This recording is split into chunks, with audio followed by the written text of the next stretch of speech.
l'invité de la matinale. KTO Radio. Nous sommes 2 semaines après le voyage de Léon XIV en Turquie, marqué par la dimension œcuménique de sa visite, 1700e anniversaire du concile de Nicée, sa célébration à Iznik, lieu de ce premier concile œcuménique de l'histoire, la signature, on peut citer aussi de la déclaration commune entre le Saint-Père et le patriarche Bartholoméos Ier, ou encore la célébration de la Saint-André à l'église patriarcale Saint-Georges d'Istanbul. Alors qu'est-ce que ce voyage peut apporter, voire même changer pour l'unité entre catholiques et orthodoxes? Carole Sabat, bonjour. Bonjour. Merci d'être avec nous. Vous êtes porte-parole de l'Assemblée des évêques orthodoxes de France et les auditeurs vous connaissent bien puisque vous présentez également l'émission L'Orthodoxie ici et maintenant chaque mois sur KTO TV. Alors, vous étiez également en Turquie lors de ce voyage, membre de la délégation du patriarcat grec orthodoxe d'Antioche et de tout l'Orient. Alors, Carole Sabat, qu'est-ce qui vous reste de ce voyage 2 semaines après? Alors 2 moments très très forts, et tous les 2 sont à Iznik, c'est-à-dire en fait l'ancienne Nicée, qui se jette, je dirais, dans un lac qui est magnifique, très très beau. Le premier moment, c'est l'entrée des délégations du pape, avec en fait sous le chant orthodoxe des vêpres, Lumière joyeuse, qui est très très beau. C'est une c'était entonné d'une manière très très calme, très sereine, et à ce moment même, alors qu'il y avait un peu de nuages, je dirais, au-dessus de Nicée, parce qu'on était vraiment au bord de la mer, du lac. Du lac, c'est le soleil qui pointe. Donc, est-ce que c'était le soleil de justice, comme on chante en fait dans le tropère de la Nativité, le soleil de justice? C'était un moment très très fort. Donc, en fait, ce soleil qui pointe tout d'un coup, avec la délégation et le pape et le patriarche qui avançaient vers le stand où devait avoir lieu la commémoration. Et puis, deuxième moment très très fort, vraiment une très grande émotion. Et ça, on l'a senti, qui a traversé pratiquement toute l'Assemblée, c'est le moment de la récitation du credo. Tous ensemble, d'une seule voix, les prélats orthodoxes, les prélats catholiques, les représentants des autres églises chrétiennes. Ça, c'était vraiment un moment très fort. 1700e an après Nicée, au moment même, et on n'était pas très loin en fait de la basilique, des ruines de la basilique de Saint-Néophyte, qui était magnifique. Une image qui va rester gravée, qui a marqué beaucoup d'observateurs. Vous qui étiez dans les coulisses de ces rencontres, Carole Sabat, sans trahir de secret, qu'est-ce qui s'est dit au sein de la délégation du patriarcat d'Antioche sur ce voyage de Léon XIV? C'était important d'y être, même si en fait on peut avoir peut-être un certain nombre de réserves sur la manière dont certaines choses pouvaient se faire ou pas se faire, mais c'était très important en fait de vivre ce moment-là, qui n'est pas seulement un moment mémoriel en fait, et ça, cette dimension commémorative, parfois on met trop l'accent sur le passé, qu'on est en train de commémorer quelque chose. Le plus important, c'est ce que nous dit en fait Nicée, le credo de Nicée, qui est devenu le credo de Nicée-Constantinople, le credo de l'Église indivise, universelle, ce que nous dit le credo pour aujourd'hui, pour notre foi d'aujourd'hui. Et ça, c'est cette dimension prospective, je dirais. Comment se projeter dans l'aujourd'hui de l'Église à travers justement cela. Et c'est là où on sentait vraiment, et les gens qui participaient à ce voyage ont senti une forme d'accélération. Dominique de Villepin parle de l'accélération dans l'accélération pour le moment géopolitique mondial.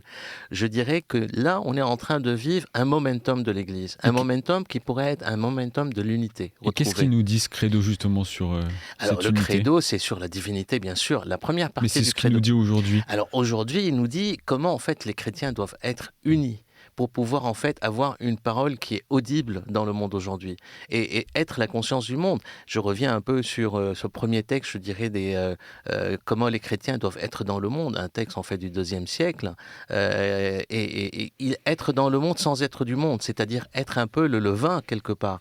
Et cette dimension-là, elle n'est possible, à mon avis, que s'il y a une véritable unité. Une unité qui passe à la fois par ce qu'appelait le patriarche Athénagoras et le pape Paul VI, en fait, qui ont été... Parce que c'était très important, en fait, tous les moments, je dirais, œcuméniques se succèdent.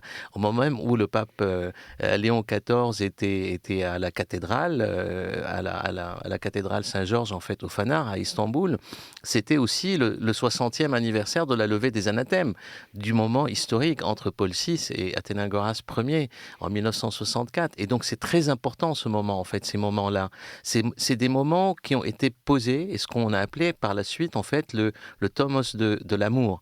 Et ce thomos de l'amour, c'est la correspondance qui a eu lieu entre le patriarche Athénagoras Ier et le pape Paul VI, justement sur comment ils ont posé la nécessité de passer par la diaconie de l'amour, la diaconie de la charité, pour aller vers la diaconie de la vérité. Et donc, on est dans ces deux piliers. Et c'est très important. Et aujourd'hui, ceci passe forcément, non pas, j'ai écrit dans un article, dans une tribune de la Croix sur le voyage, j'ai dit que le moment d'unité de l'Église, redécouvrir l'unité de l'Église, la pleine, comme l'a dit le pape Léon XIV il y a quelques jours, en fait, il a dit, on avance vers une unité visible de l'Église. Et donc, cette unité ne peut se faire par fraction, elle doit se faire par la conciliarité la plus large et la plus unanime, je dirais. Et ce voyage, est-ce qu'il peut marquer un tournant comme à son époque avec Paul VI ? À mon avis, oui. C'est ce que j'ai écrit dans ma tribune. J'ai dit ça peut être Nicée 1, Nicée 2. Là, actuellement, cette commémoration du 1700e anniversaire peut être un tournant dans l'histoire de l'Église. Pourquoi ? Parce que on n'est pas là, en fait, tout simplement parce que deux primats de l'Église ont décidé de faire une accélération. On est en train, dans un moment de capitalisation, en fait, du dialogue. Ce dialogue qui a commencé entre l'Église catholique et l'Église orthodoxe à partir des années 60, en fait, du siècle passé, et qui continue. Et on voit très bien tous les sujets entre guillemets, qui fâchent, ou les sujets, en fait, qui sont difficiles pour les deux églises, l'Église orthodoxe et l'Église catholique romaine, sont sur la table du dialogue. Et c'est un dialogue à la fois de charité et un dialogue de vérité. Par exemple, le dernier document, en fait, de Chiété, qui est en 2016, sur la question, en fait, de la synodalité et de la primauté dans l'Église, comment elle était vécue au premier millénaire, et ce que les orthodoxes ont toujours demandé, et il y a pratiquement des accords qui se mettent en place. Là, actuellement, il y a un travail qui se fait et qui a déjà été fait, par exemple, dans l'Église de France, entre les catholiques et les orthodoxes, sur le filioque. Et moment très, très important, c'est la récitation, en fait, du filioque, du credo de Nicée-Constantinople, sans le filioque. Parce que, bon, la question de la divinité de l'Esprit Saint s'est posée dans le concile de Constantinople, qui a eu lieu en 381. Et c'est ce qui est venu compléter, en fait, le credo de Nicée, qui était sur la divinité du Christ face à l'arianisme. Donc ce credo-là est devenu le symbole de l'unité chrétienne. Et ce credo a été recité à plusieurs reprises par le pape, par les différents papes d'ailleurs, en fait, les papes qui l'ont précédé, que ce soit Jean-Paul II, que ce soit Benoît XVI, puis par la suite François, ça a été récité dans sa version grecque d'origine, sans le filioque.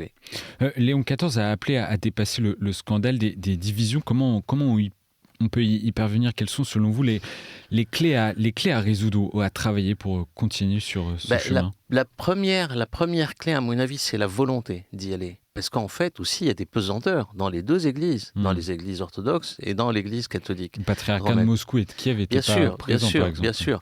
Alors, bon, le format était davantage le format des églises qui ont participé un peu au concile de Nicée. À l'époque, en 325, c'était pas le patriarcat de Moscou n'y était pas encore. Donc, il y avait en fait ce qu'on appelle les églises patriarcales anciennes, c'est-à-dire Alexandrie, Jérusalem et Antioche. Et bien sûr, Constantinople et Rome. Et donc, ce qu'on appelait la pentarchie. Mais ce que je veux dire, c'est la volonté aujourd'hui, la volonté de dépasser les pesanteurs. Et cette volonté, parce que bon, dans l'Église, il y a une double dimension. Il y a la dimension de la mission et la dimension de l'institution aussi. L'institution, parfois, prend le pas sur la mission et elle la domine. Et donc, l'idée, c'est comment, en fait, aujourd'hui, à travers des personnalités, et moi, j'étais très proche, en fait, du pape Léon XIV. En fait, pendant ce voyage, j'étais pratiquement assis à deux pas de chaises de lui. Et donc, on voit très bien comment ce pape est très concentré. Il sait ce qu'il veut. Moi, au début, avant, en fait, d'aller à Nicée, faire ce voyage, je sentais que le pape n'avait pas encore marqué, je dirais, au niveau international. Mais pendant ces deux voyages, en fait, qu'il a effectués en Turquie, puis par la suite au Liban, on voit très bien comment, en fait, qu'est-ce qu'il cherche à faire. Et puis, ses déclarations par la suite, à lui, c'est les déclarations du patriarche Bartholomé de l'autre côté qui marquent aussi la nécessité d'aller vite sans une accélération, sans fondement. Je dis qu'il y a un dialogue qui est en cours, qu'il y a des accords qui ont été donnés. Là, la question actuellement en fait se pose sur la question de l'infaillibilité du pape et puis la position en fait dans le dialogue. Je parle du dialogue dans le dialogue sur la question de la place du pape de Rome dans la juridiction de l'Église, et il y a pratiquement des accords sur lesquels on peut construire. Ceci, donc, premièrement, la volonté, et deuxièmement, la vérité. C'est-à-dire, on n'est pas là à faire en fait des arrangements entre des églises. C'est pas des arrangements politiques. L'unité chrétienne, c'est une unité dogmatique, c'est une unité dans la foi.